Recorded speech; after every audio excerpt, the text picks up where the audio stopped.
nombre del Padre, y del Hijo, y del Espíritu Santo. Amén. Nuevamente juntos, queridos amigos, en nuestro informativo teológico de hora 60, La Fe Cristiana. Hoy con nuestro último programa de nuestro ciclo, La Fe Cristiana, con el tema de la oración del Padre Nuestro.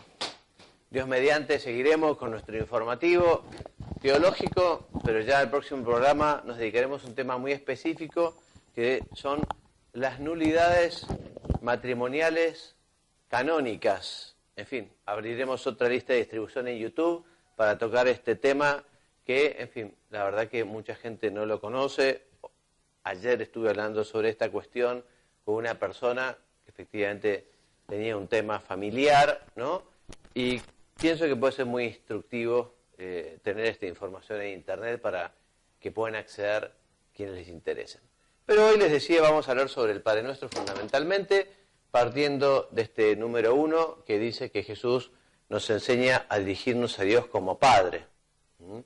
Recuerdo la predicación del Papa San Juan Pablo que decía: muchos se deben haber sorprendido los judíos que escuchaban a Jesús tratando a Dios como Padre, porque si bien a Dios lo trataban como Creador, Todopoderoso, en fin, la visión que tenían de Dios era más bien un Dios, por decirlo de alguna manera, más bien más lejano, no tan cercano y cariñoso que se le podía decir Abba, como decía Jesús, ¿no? Como se trataba a un padre, los judíos así cariñosamente. Dice el Catecismo que orar al Padre es entrar en su misterio tal como es y tal como el Hijo nos lo ha revelado. De hecho, esta expresión Dios Padre no había sido revelado, lo decíamos, hasta que vino Jesús. De hecho, cuando Moisés le preguntó a Dios quién era, él oyó otro nombre, ¿no? Ego sum qui sum, yo soy Elohim, yo soy el que soy. A nosotros este nombre nos ha sido revelado en el Hijo, por el Hijo, porque este nombre implica el nuevo nombre de Dios Padre. Bueno, al enseñar el Padre Nuestro, Jesús descubre también a sus discípulos que ellos han sido hechos partícipes de esta condición. Jesús habla de mi Padre y vuestro Padre, no habla de Padre Nuestro, lo veremos, porque la filiación de Jesucristo es muy distinta. Nosotros somos hijos adoptivos. Y esto es lo que revela el Señor. Mediante la revelación de esta oración, los discípulos descubren una especial participación en lo que podemos llamar la filiación divina. Esto que cita San Juan en su prólogo. Vos podés leer, por favor, Mariano, que no te salude. Disculpame, empecé el programa sin saludarte. En fin, Mariano Reino Buche en los controles. Mariano, ¿cómo estás? Disculpame. No hay problema, ¿todo bien? ¿Vos, Juan? Todo bien. Bueno, mira, estamos viendo un poco esta cuestión, ya la habías escuchado desde el principio. ¿Vos te animarías a leerme este texto del prólogo de San Juan? A cuantos lo han acogido, es decir, a cuantos han acogido al Verbo hecho carne, Jesús ha dado el poder de llegar a ser hijos de Dios. Por eso, con razón, rezan según su enseñanza, Padre Nuestro. Muy bien, muchas gracias. Bueno, Jesucristo, les decía, distingue entre Padre mío, Padre vuestro. De hecho, Jesús no reza Padre Nuestro incluyéndose a él. Y eso muestra que su relación es totalmente singular, es una relación suya y de nadie más. Con esta oración del Padre Nuestro, Jesús quiere que nosotros tomemos conciencia, que los discípulos sean conscientes de esa condición de que somos hijos de Dios, indicando al mismo tiempo la diferencia que hay entre su filiación natural y nuestra filiación, que es adoptiva, y que la recibimos como don, como regalo que nos hace Dios a nosotros. Entonces, la oración del cristiano es la oración de un hijo de Dios que se dirige a su Padre con confianza filial y le expresa también la cual se expresa en las liturgias de Oriente y Occidente con las bellas palabras típicamente cristianas. Se llama parresía. Parresía, que hace referencia a esa simplicidad, sin desviación, esa conciencia filial, a esa seguridad alegre, esa audacia humilde, esa certeza de ser amado, que Juan Pablo II, hablando justamente de parresía, de este vocablo, en su alocución del 1 de julio del 87, decía que esta palabra indica originalmente el privilegio de la libertad de palabra que tenía el ciudadano griego en las asambleas, ¿no? Y esto fue adoptado por los padres de la Iglesia, esos primeros sucesores de los apóstoles, ¿no?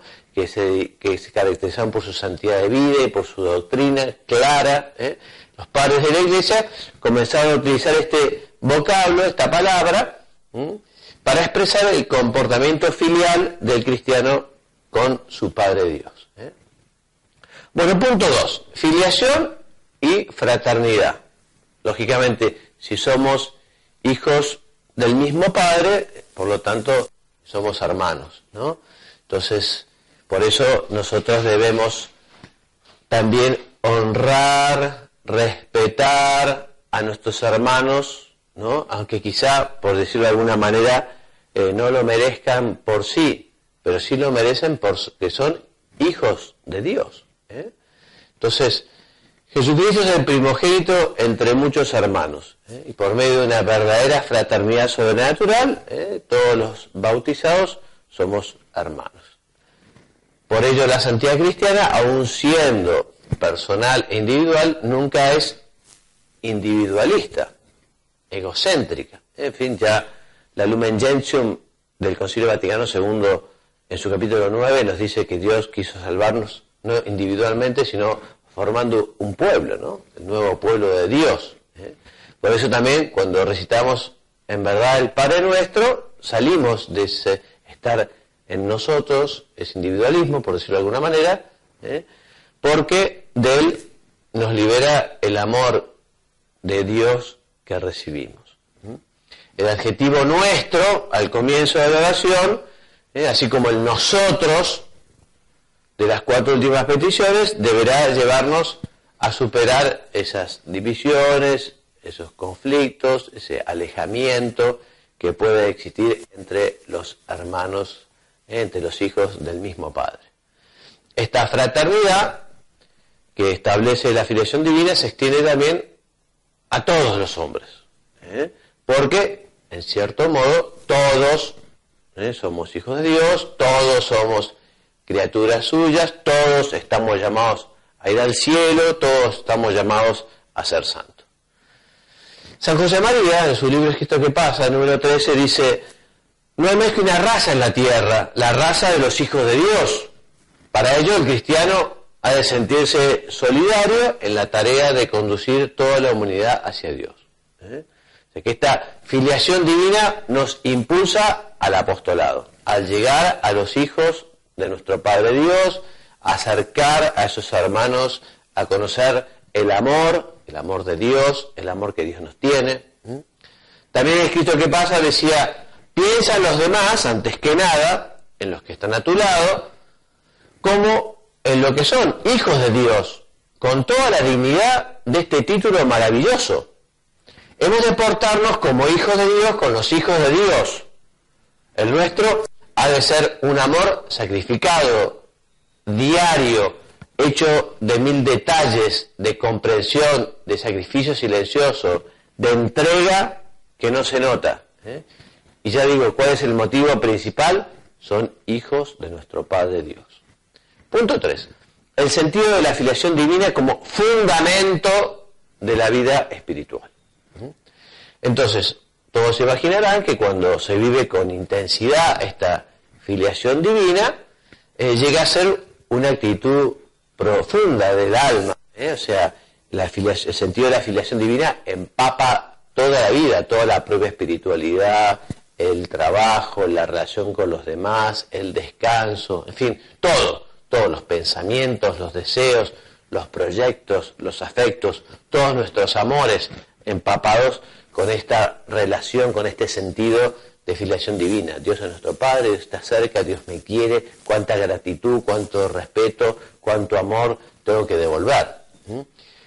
Por ejemplo, la alegría cristiana hunde sus raíces en la filiación divina. ¿Por qué vamos a estar tristes si sabemos que Dios es nuestro Padre? Que las cosas no pasan por casualidad, que Dios es algún sentido tendrá aunque no lo comprendamos. Por eso, una de las cuestiones más delicadas que el hombre se plantea cuando medita sobre la filiación divina es el problema del mal, ¿no? El mal. Y justamente son los santos los que nos enseñan que muchas veces Dios regala la cruz, el dolor, a sus hijos, los hombres, quiere que compartan como el verbo la cruz, el dolor. ¿Para qué? Para ser corredentores, para purificarse, para crecer en santidad, en fin, es un misterio. Pero Dios bendice con la cruz, Dios bendice con el dolor. Esto nos enseñan todos los santos. Por ejemplo, Santo Tomás Moro, ¿se acuerdan ustedes? El canciller inglés, cuando estaba encerrado en la Torre de Londres por mandato de Enrique VIII, él escribía a su hija y le decía: hija mía queridísima, nunca se perturbe tu alma por cualquier cosa que pueda ocurrirme en este mundo. Nada puede ocurrir sino lo que Dios quiere. Y yo estoy muy seguro de que lo que sea, por muy malo que parezca, será de verdad lo mejor. O sea que el santo confía en su Padre Dios y sabe que Él es el que lleva el gobierno de un modo misterioso de la creación y de la vida de cada uno. Entonces, otra consecuencia importante de este sentido de la filiación divina es el abandono. Dios lo quiere, yo también lo quiero. No lo entiendo, pero confío, me abandono en las manos de Dios, me abandono. Se trata de un abandono activo. Yo voy a hacer mi parte, pero sé que no estoy solo y que Dios me acompaña y que Dios sabe que si yo he hecho todo lo posible, en fin, Él hará lo demás. Así lo dice también San Agustín, ¿no? Haz lo que puedas, pide lo que no puedas y Dios hará que pueda. Esta actitud ha dado origen a un modo concreto de vivir la filiación divina, que no es el único, es un camino obligatorio, que es el llamado infancia espiritual. O sea, no solo hijos, sino que además hijos pequeños, hijos chicos, hijos que quizá incluso no llegaron al uso de razón, por lo tanto no pueden mentir, ¿no? Un hijo, la infancia espiritual, que bueno, ya también Jesucristo nos lo dijo, lo recoge Mateo: si no os hacéis como niños, no entraréis en el reino de los cielos.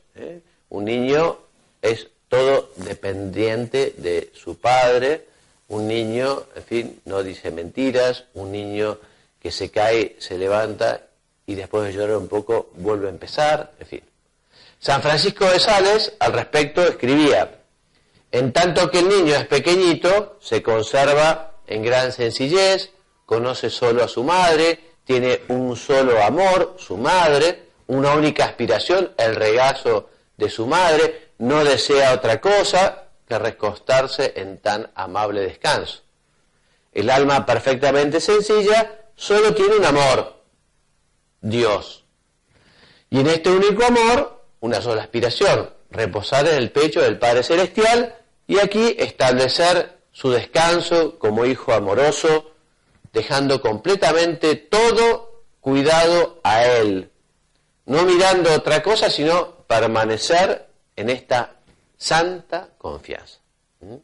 También San José María recomendaba este camino de la vida espiritual, el de la infancia espiritual, ¿no? Y decía: siendo niños, no tendréis penas. Los niños olvidan enseguida los disgustos para volver a los juegos ordinarios. Por eso, con el abandono, no habréis de preocuparos, ya que descansaréis en Dios. Bueno, y ahora vamos a pasar a hablar de cada una de las peticiones del Padre Nuestro. O sea, después de haber enunciado esta idea central, que Dios es nuestro Padre, que Dios está cerca, que está en el cielo, siguen las 7 peticiones. Las tres primeras peticiones tienen por objeto la gloria del Padre, la santificación de su nombre, la venida del reino y el cumplimiento de la voluntad divina. Y las otras cuatro presentan al Padre como nuestros deseos. Estas peticiones conciernen a nuestra vida, para alimentarlo, para curarla del pecado, se refieren a nuestro combate, para la victoria del bien sobre el mal, sobre el pecado, sobre el maligno. O sea que el Padre Nuestro, además lo sabemos, porque lo dice Santo Tomás de Aquino, es el modelo de toda oración. Y bueno, es la oración que nos dejó Jesucristo, la oración del Señor. Entonces, en fin, por eso esta oración del Señor, esta oración dominical, es la más perfecta de todas las oraciones, porque en ella no solo pedimos todo lo que podemos desear con rectitud, sino que además según el orden que conviene desearlo. De modo que esta oración no solo nos enseña a pedir, sino que también forma toda nuestra afectividad, nuestros sentimientos. Primera petición, santificado sea tu nombre. Entonces, esta santidad de Dios no puede ser acrecentada por ninguna criatura. O sea, nosotros no podemos hacer algo para que Dios sea más santo. Esto es evidente, ¿no? Por ello, el término santificar debe entenderse aquí en un sentido estimativo, o sea, reconocer como santo, reconocerlo, tratar de una manera santa. Ya lo dice la Escritura, el libro Levítico, sed santos porque yo soy santo. O sea que nosotros debemos ser santos para poder dar testimonio de la santidad de Dios y poder pronunciar santamente el nombre de Dios. Segunda petición, venga a nosotros tu reino. Esta segunda petición expresa la esperanza de que llegue un tiempo nuevo. Estamos esperando la segunda venida de Jesucristo, que vendrá como Rey de Reyes, Señor de Señores. Esta petición, ¿no? Maranatá, ven Señor Jesús, este deseo de que efectivamente el Señor vuelva. Bueno, se trata principalmente de la venida final del reino. Pero mientras esperamos la venida final del retorno de Cristo, también estamos tratando de construir su reino aquí y de que efectivamente Cristo esté presente en el mundo hoy, a través de cada cristiano, cada institución, bueno, que Cristo reine también hoy. Por eso dice aquí, el reino de Dios ya ha sido incoado con la Iglesia. Por eso, esta segunda petición, manifestamos también el deseo de que Dios reine actualmente en nosotros por la gracia, y de que su reino se vaya extendiendo en todos los hombres, en las naciones, en fin. Tercera petición, hágase tu voluntad en la tierra como en el cielo. Entonces, la voluntad de Dios es que todos los hombres se salven, que todos los hombres lleguen al reino de los cielos, que todos los hombres alcancen la bienaventuranza eterna. Y así Jesús nos enseña que se entra en el reino de los cielos no mediante las palabras, sino haciendo la voluntad de mi Padre que está en el cielo. Por eso nosotros al rezar que se haga la voluntad en la tierra como en el cielo, también podemos decir, bueno, que en la tierra además, bueno, cada uno, yo en particular, pero también la gente que queremos, que todos sepamos hacer su voluntad aquí en la tierra. Por eso el catecismo dice, pedimos a nuestro Padre que una nuestra voluntad a la del Hijo para cumplir su voluntad, su designio de salvación para la vida del mundo. Nosotros somos radicalmente importantes, no lo podemos hacer solos, pero unidos a Jesús y con el poder del Espíritu Santo, sí podemos poner en sus manos nuestra voluntad y ese deseo de escoger o de decidir lo que su Hijo siempre ha escogido, que es hacer lo que agrada al Padre, hacer la voluntad del Padre, la voluntad de Dios. Ya San Cipriano lo decía, cuando rogamos al Padre Nuestro, hágase tu voluntad en la tierra como en el cielo, no le pedimos en el sentido de que Dios haga lo que quiera, sino de que nosotros seamos capaces de hacer lo que Dios quiere. La expresión en la tierra como en el cielo manifiesta que anhelamos que se cumpla la voluntad de Dios en la tierra, como la han cumplido los ángeles que han sido fieles y los santos o bienaventurados que gozan de la presencia de Dios. Cuarta petición, danos hoy nuestro pan de cada día. Esta petición estamos expresando ese abandono filial que tenemos con nuestro Padre Dios, tal como enseña el Catecismo, que dice que el Padre que nos da la vida no puede dejar de darnos el alimento necesario para ello y todos los bienes convenientes, tanto materiales como espirituales. Por eso, el sentido cristiano de esta cuarta petición se refiere también al pan de vida, el pan con mayúscula, la Eucaristía, el cuerpo de Cristo. La palabra de Dios que se tiene que acoger en la fe, el cuerpo de Cristo recibido en la Eucaristía, nos dice el Catecismo.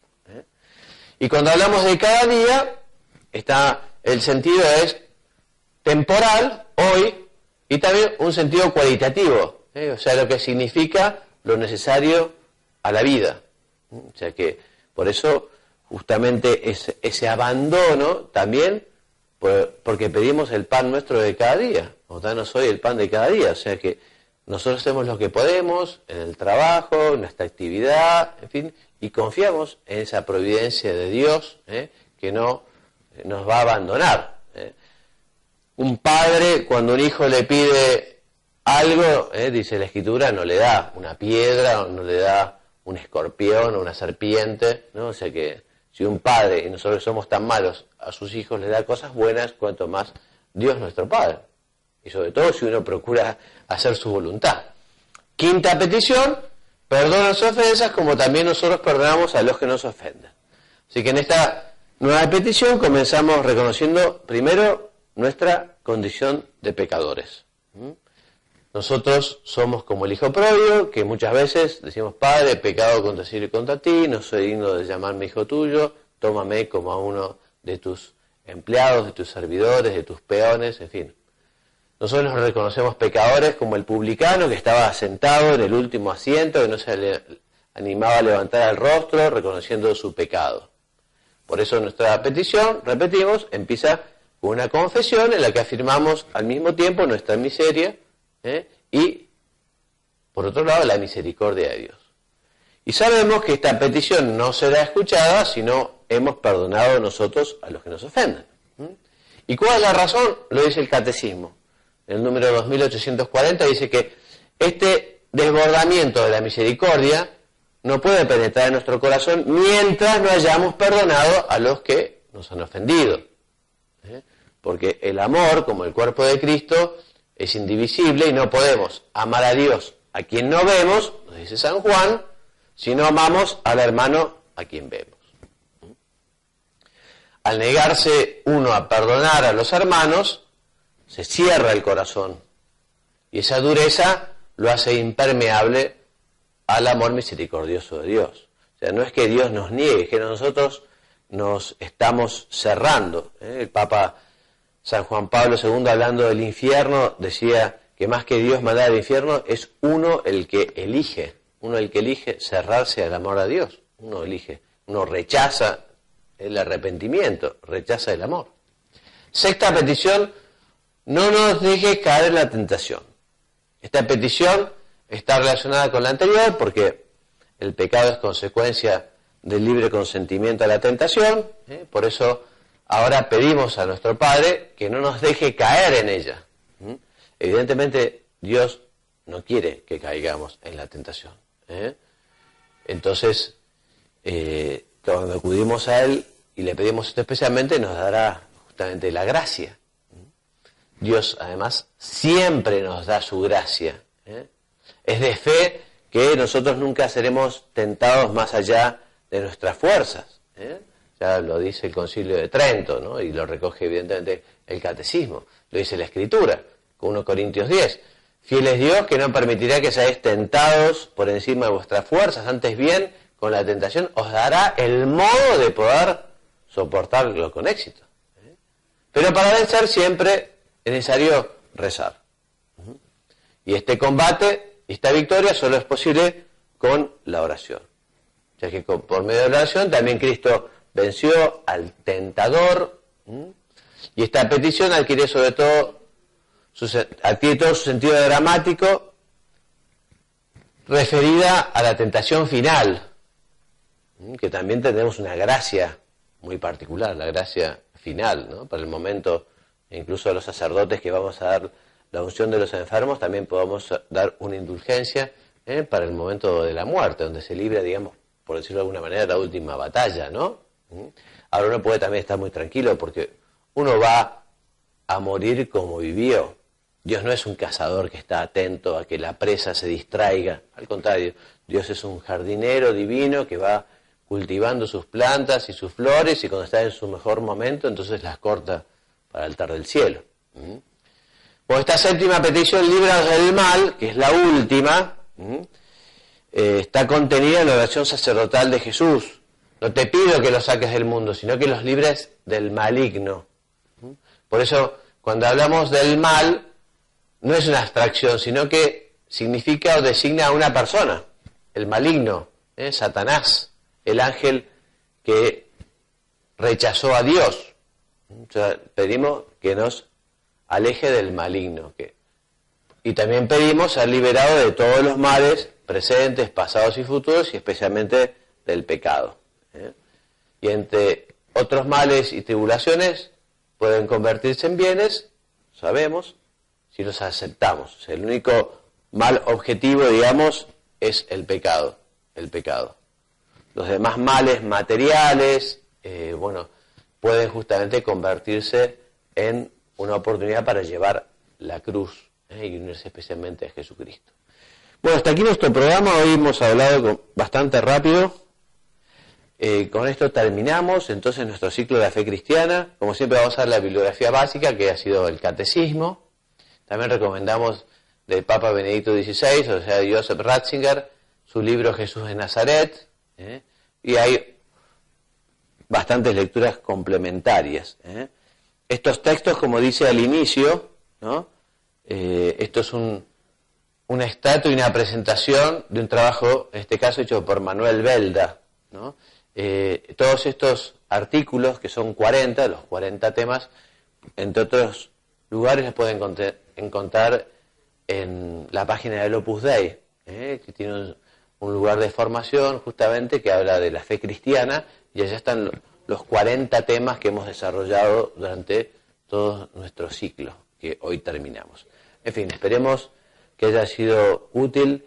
Mi deseo justamente es poder facilitar a muchas personas que quieran conocer el núcleo central de la fe cristiana, que en estos 40 temas han sido desarrollados muy bien en estos textos que yo he procurado, en fin, transmitir. Así que bueno, me despido hasta la semana que viene, que ya comenzaremos con otro tema diferente. Ya les decía, veremos las nulidades canónicas matrimoniales. Así que me despido y les agradezco una oración por el fruto de este trabajo que hemos terminado y por el que comenzaremos. Nuevamente agradezco muchísimo a Mariano Reino Buch la posibilidad de venir aquí a Hora 60 a grabar estos programas. Mariano, aprovecho para agradecer nuevamente el trabajo de ustedes y felicitarlos por la tarea que hacen. Así que muchas gracias. No es nada. Todo el agradecimiento es nuestro por tu despliegue y tu sabiduría volcada en cada una de estas entregas. Qué bueno. Así que bueno, recemos para que tenga fruto todo este trabajo nuestro. Y me despido enviándoles la bendición, que Dios los bendiga y los haga muy santos. Amén. Muchas gracias.